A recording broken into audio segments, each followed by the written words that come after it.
Hello weavers, వాకిళ్ళు వంటిల్లుకి స్వాగతం. ఈరోజు వాకిళ్ళు వంటిల్లులో మేము రీసెంట్గానే మేడారం జాతరకు వెళ్ళొచ్చామండి. అంటే ఇంకా జాతర మొదలవ్వలేదు, ఎక్కువగా రష్గా ఉంటుందన్న కారణం చేత కొద్దిగా ముందుగా అయితే వెళ్ళైతే మేమైతే సమ్మక్క సారాలమ్మల్ని అయితే దర్శనం చేసుకొని వచ్చామండి. ఇది సమ్మక్క గద్దె అండి. దీని వెనకాలే కొద్ది దూరంలోనే సారాలమ్మ గద్దె కూడా ఉంటుంది. ప్రతి తెలంగాణ ఇంటి ఆడపడుచులైన సమ్మక్క సారాలమ్మలు గిరిజన దేవతలండి. అయినా కూడా ఇక్కడ ఇంటింటి నుంచి అమ్మవార్లకైతే వడి బియ్యము, సారె అయితే అందుతాయండి. మరి మొక్కులున్న వాళ్ళైతే బంగారాన్ని సమర్పించుకుంటారండి అమ్మవార్లకి. అంటే ఇక్కడ బంగారం అని అంటే బెల్లమే బంగారంతో సమానం అండి. ఆ అమ్మ ఆ బంగారం తీసుకొని మనం ఏవైతే మొక్కులు మొక్కుకుంటామో వాటన్నిటిని తీరుస్తుందండి. కొలిచిన వారికి కొంగు బంగారం ఈ సమ్మక్క సారలక్కలు. చూస్తున్నారు కదా, ఇక్కడ మేమైతే అమ్మవారికి వడి బియ్యం పోస్తున్నామండి. ఈ వడి బియ్యంతో పాటు ముత్తైదువుకి సమర్పించే అన్ని వస్తువులు కూడా మేము అందులో వేస్తామండి. అంటే బొట్టు, పసుపు, కుంకుమలు, గాజులు అన్నీ ఇస్తామండి.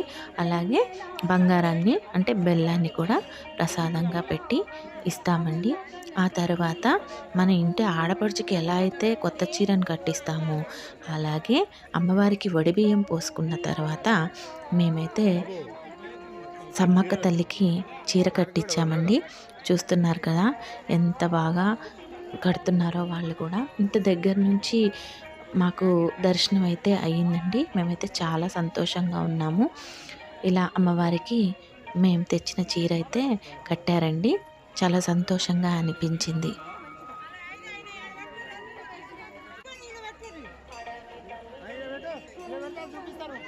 ఆ తర్వాత ఇక్కడ నుంచి మనము సారాలమ్మ తల్లి దగ్గరికి వెళ్ళామండి.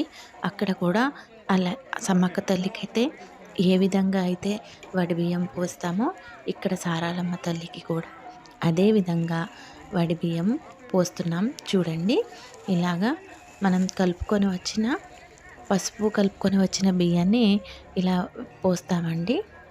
అమ్మవారికి ముత్తైదువులకి ఏమేమైతే ఇస్తామో ఇక్కడ కూడా అలాగే పసుపు, కుంకుమలు, గాజులు, పువ్వులు అన్నీ మనము వడి బియ్యంగా పోస్తామండి.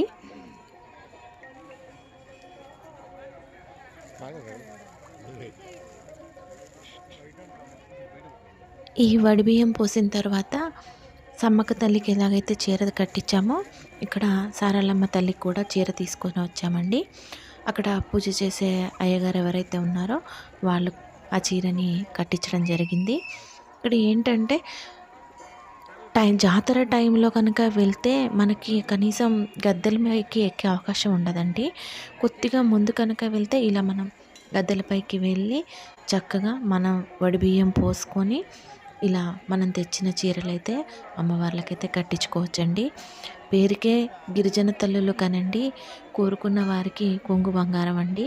ఇక్కడ మొక్కుకున్న వారికి ఏదైతే మొక్కుకుంటారో అదైతే తప్పకుండా నెరవేరుతుందండి. ఎంతో విశేషంగా ఈ జాతర అయితే జరుగుతుందండి. జాతర టైంలో అదొక అనుభవం.